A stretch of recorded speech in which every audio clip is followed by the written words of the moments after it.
Alhamdulillah, assalatu wassalamu ala rasulillah wa ala alihi wa sahbihi wa man tabi'ahum bi ihsanin ila yaumiddin. Asyhadu an la ilaha illallah wahdahu la syarikalah wa asyhadu anna Muhammadan abduhu wa rasuluh alladzi la nabiyya ba'dah. Alhamdulillah, ikhwatu fillah, di Selasa sore hari ini kita bisa bertemu untuk kembali melanjutkan pembelajaran dari kitab Tauhid yang kita masuk bab 49. Langsung saja, karena sudah jam 5 ya. Allah Ta'ala firman, wala in adabnahu rahmatan minna min ba'di dharra'a massathu la yaqulanna hadza li wa ma adunnu sa'ata qa'imatan wala in raji'tu ila rabbi innali indahu lal husna falunab bi annal ladina kafaru bima amilu falunudiqannahum min adzabin ghalid. Dan jika kami berikan kepadanya sesuatu rahmat dari kami setelah ditimpa kesusahan, pastilah dia berkata, ini adalah hakku dan aku tidak yakin bahwa hari kiamat itu akan terjadi. Dan jika aku dikembalikan kepada Rabbku, maka sesungguhnya aku akan memperoleh kebaikan di sisinya. Maka kami benar-benar akan memberikan kepada orang-orang kafir tentang apa yang telah mereka kerjakan, dan akan kami timpakan kepada mereka azab yang berat. Surah Fussilat ayat 50. Kata Mujahid, salah satu ahli tafsir, ia berkata, yaitu ini adalah karena usahaku dan akulah yang berhak dengannya. Kalau kata Ibnu Abbas radhiyallahu anhuma, yang mengatakan ini adalah dari diriku sendiri. Jadi ini adalah menyandarkan pada usahanya sendiri ya. Tidak atas karena kuasa Allah. Ya, ini nanti ada kisah tentang Qarun ya, tapi panjangnya ini luar biasa ya. Terus juga sebuah hadis tentang Bani Israel nih, panjangnya sampai 1 halaman ya, parah gitu ya, malah sangguan. Terus nah itu ya, faedahnya itu bisa dilihat saja ya di kitab Tauhid aslinya ya gitu. Jadi ini menerangkan tentang orang yang sombong atas hasil usahanya, jerih payahnya, ilmunya gitu ya. Dan juga apa yang dia miliki ya, kelebihan yang dia miliki. Nah, ini yang sering terjadi, yang terkadang kelebihan ilmu gitu ya, yang kadang susah menurunkan ego ya, gitu. Baik ya ikhwan akhwat sama saja ya gitu. Kadang susah menurunkan ego. Ya. Ini harus hati-hati nih ya. Dan juga kalau ada sebuah masalah, kadang egonya itu lebih tinggi ya, lebih tinggi karena keilmuannya itu ya, daripada dia mengalah gitu ya. Nah, itu juga terjadi pada sebuah pasangan gitu. Nah, pasangannya emang mah orang cerdas, berilmu, seru anak ya, gitu. Suami istri gitu seru anak gitu ya. Nah itu memang terjadi kadang-kadang ya. Nah ini pentingnya kita mengendalikan yang namanya ego ya gitu. Sehingga dapat menentukan ego itu yang menjauh dari rasa kesombongan ya gitu. Nah yang hakikatnya kita mencari ilmu ya, menuntut ilmu, talabul ilmi ya, bukan siapa yang merasa paling benar ya gitu. bukan siapa yang salah gitu ya. Bahkan berdampak secara spesifik pemisahan hubungan dan sebagainya, hanya karena beda pendapatnya. Pemisahan, cerai dan sebagainya, waliyadzubillah. Tanpa seorang itu matang ya, cerdas dalam berpikir gitu. Inilah kesombongannya gitu. Ini juga terjadi di zaman dahulu, bagaimana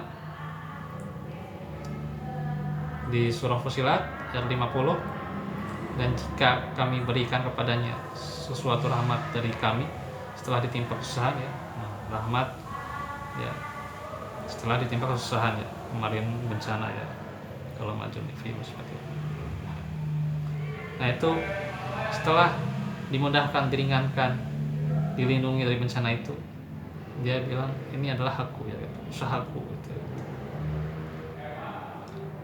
Dan bahkan dia tidak percaya hari kiamat bakal terjadi.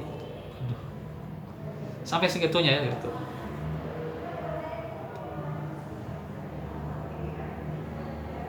Dan jika aku dikembalikan kepada Rabbku, maka dia yakin peroleh kebaikan gitu. Jadi dia memperoleh kebaikan dari pembangkangannya itu ya, karena merasa apa yang dia hasilkan itu atas usahanya sendiri gitu ya, gitu. Nah maka berita dari Allah kepada orang-orang kafir bahwa mereka akan ditimpa azab yang berat gitu ya. Maka di ayat ini menjelaskan seorang itu tidak boleh sampai sombong dengan usahanya dan upayanya dan sebagainya gitu ya. Itu ya. Dan memang di zaman sekarang karena kelebihan ilmu atau kemapanan ilmu yang dimiliki itu memang luar biasa ya. Perbedaan susah diterima. Orang udah beda sedikit kita salahkan gitu ya gitu.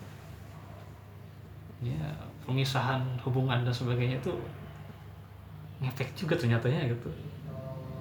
Gitu ya. Ya kalau dalam hal akidah mungkin wajar gitu ya gitu. Ya, saya pernah dapat chat ya dari salah seorang jamaah nih ya, gitu, yang suka mengikuti pelajaran bahasa Arab ya gitu. Dia bilang gini, bapak saya ingkarus sunnah, tapi ibu saya masih Allah gitu. Untuk meluruskannya susah gitu ya. Tapi itu tidak berpengaruh pada pemutusan hubungan mulainya. Gitu. Masih ngaji gitu. Ya, cuman emang bedanya emang sebabnya susah gitu. Jadi ingatkan lah gitu. Dan sudah ya dia menolak hadis lah gitu lah gitu. Ya gitu lah ingkar sunnah gitu kan. Ya teranglah gitu. Kita tahu lah gitu gimana ingkar sunnah gitu ya gitu.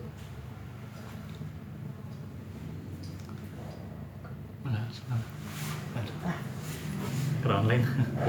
Ya. Jadi ini suatu villa yang berada di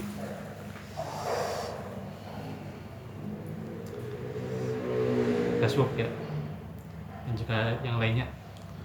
Ini dalam kitab Tauhid ini diterangkan betapa bahayanya penyakit kesombongan ya.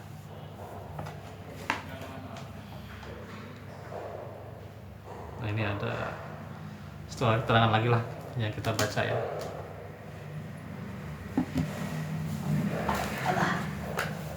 Dari surah Al-Qasas ayat 76 sampai 78. Inna Qaruna kana min qaumi Musa fabagu alaihim wa atainahu minal kunuzi ma inna mafatihahu la tanu'u bil usbati walil quwwati il qala lahu qaumuhu la tafrah. Nah, sungguhnya Qarun termasuk kaum Musa, lalu dia berlaku zalim terhadap mereka, dan kami telah menganugerahkannya padanya penderaan, harta, dan kunci-kuncinya.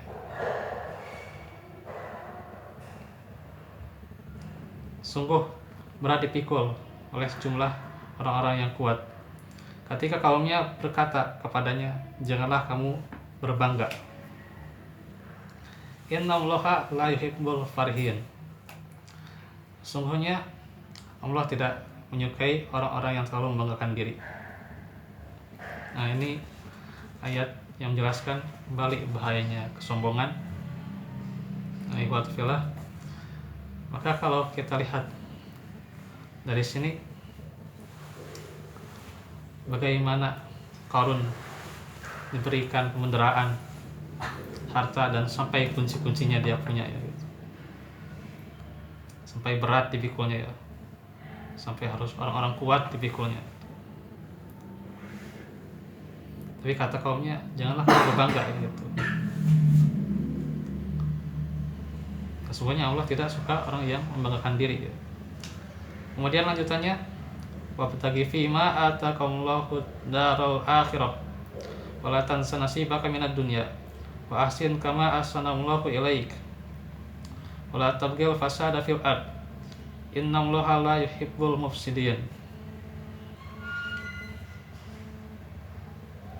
Dan carilah pada apa yang telah dianugerahkan Allah kepadamu, yakni negeri akhirat, tetapi janganlah engkau lupa bagianmu di dunia, dan berbuat baiklah kepada orang lain sebagaimana Allah telah berbuat baik kepadamu, dan janganlah engkau berbuat kerusakan di bumi. Sesungguhnya Allah tidak menyukai orang-orang yang berbuat kerusakan. Nah, ini lebih pada spesifik lagi ya, bahwa kita seharusnya mencari kebahagiaan di akhirat ya, gitu. Dan tentunya jangan lupa juga dunia gitu ya. Walaupun tentunya yang namanya dunia itu adalah fasilitas kita ya, tapi prioritaskan akhirat yang lebih utama. Karena negeri akhirat itu tidak akan menjadi hunian yang bahagia bagi orang-orang yang sombong ya. La yuriduna uluwan fil ardi wala fasada ya. Itu ayat yang sebelumnya itu ya, itu. Tidak akan berlaku kebahagiaan di akhirat itu bagi orang-orang yang sombong. Ini yang dijelaskan ya di dalam kitab tauhid, bahwasanya seseorang yang mempunyai sifat sombong tidak akan mendapatkan kebahagiaan di akhirat nanti. Dan juga di akhirat kita harus mencarinya ya, tapi jangan lupa dunia gitu ya, gitu. Ya akhirat wae gitu ya, tapi terus wae gitu ya, akhirnya dia tidak mau mencari nafkah dan sebagainya gitu ya,